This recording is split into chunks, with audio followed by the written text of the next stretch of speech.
TV. Welcome to Noypi TV! Mga Kanoypi, kung bago ka pa lang sa channel ay mag-subscribe ka na at i-click ang bell button para updated ka sa mga latest videos natin. Salamat! Nagbabagang balita sa oras na ito, char, usap-usapan ngayon, si Oliver Moeller at Kim Chiu. Oh my goodness talaga, Kimber na ba? Paano na lang ang Kim Pao, mga Kanoypi? Kung hindi mo pa napanood kung sino si Attorney Oliver Moeller ay, pindutin mo lang ang link sa description below para makilala mo siya. Ito na nga ang chika, nagsimula ang lahat sa Especially for You kung saan si Oliver Moeller ay kabilang sa tatlong pagpipilian ng ating Miss Universe Philippines Michelle D noong April 6 sa It's Showtime. After nung segment ay, kumakalat na agad ang picture nila ni Oliver at Kim na magkasama kaya, ang ibang netizen ay siniship sila agad. Pero may ibang netizen din na siniship sina Oliver at Michelle D. Ikaw Kanoypi, saan ka ba? Sa Kim Pao, Kimber o sa May Chever? Kaninong love team ka ba boto? Comment down below.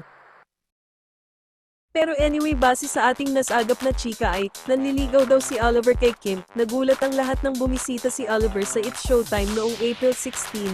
Talaga ba naman? Agad naman siyang tinanong ni Vice, na sinong binibisita mo? Si Kim Chiu ba? Sabi ni Vice, at kinilig ang mga madlang people, at si Kim naman ay nakangiti lang, dahil sa pagbisita niya ay, ang mga netizens ay binigyan ito ng samut-saring reaksyon, na baka nga nanliligaw siya kay Kim Chiu, si attorney talaga, Doma the moves.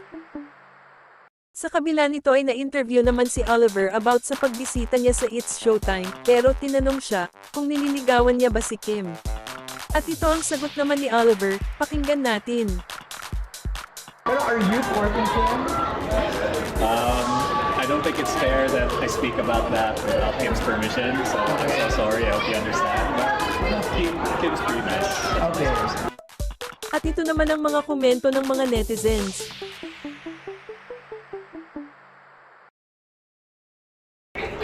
I've always thought Kim was such a pretty person. You know, she's from Cebu, so Kim's pretty nice. Okay. Anong masasabi mo Kanoypi? Comment down below. Pero anyway, maraming salamat sa inyong suporta at patuloy na pagbahagi ng inyong mga komento. Salamat mga Kanoypi. Thanks for watching.